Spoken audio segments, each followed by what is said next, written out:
Hi all, today I'm going to show you how you can improve the sound of your lo-fi keys and pianos using a free tape emulator in conjunction with one of Logic's stock plugins to get a more controlled form of pitch modulation than you will from just increasing the wow and flutter parameters.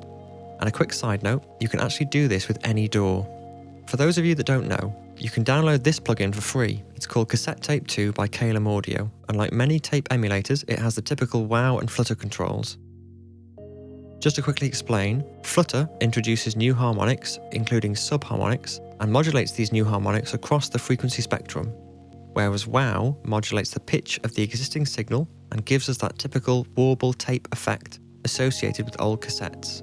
If we focus on the wow control here, I'll play this piano loop I've written, and I'll bring up the wow so you can hear exactly the effect I'm talking about.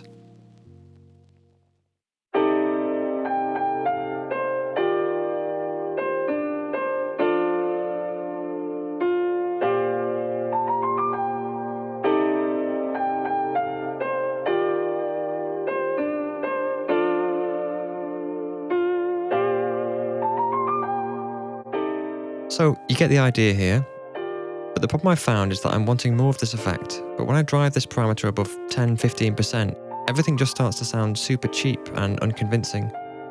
This is because we can clearly hear the pitch modulation oscillating, and this becomes quite repetitive.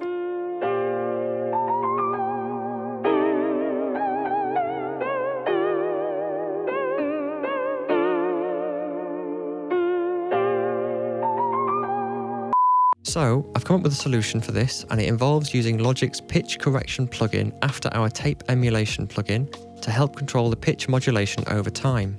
Let me show you. Firstly, we have our tape emulation with the wow parameter set to taste. With this particular plugin, I like to stick to around 10% so that the effect is clearly audible but not ridiculous. Next, we employ a pitch correction plugin. You can use any, but I find Logic's stock version works perfectly fine for this. To tune this effect, we start by bringing the response time all the way up to max. Currently, you can hear that the instrument is largely unchanged, but as we bring this parameter down, you'll start to notice the effect.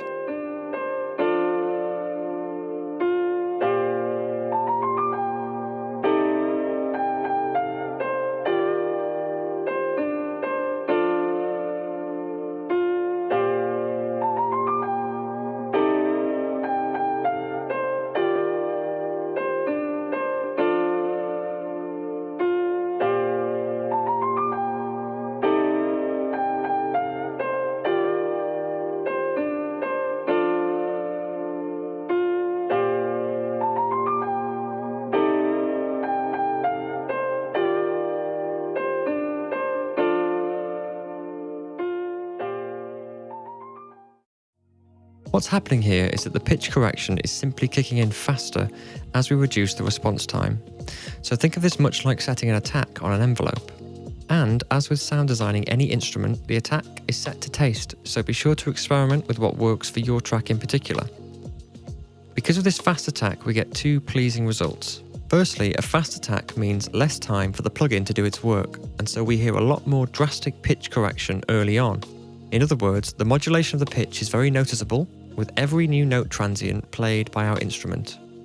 On the other hand, after the response time has elapsed, the pitch correction is now in full effect and doing an okay but far from perfect job at keeping us to a more consistent pitch after the note's initial transient has elapsed.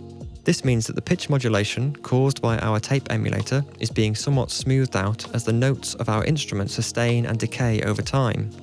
In my opinion, this shift in focus towards a detuned transient is a much better method for achieving a strong warbling detuned sound without compromising the pitch of the entire notes and chords to the point where everything starts to sound cheap and lazy.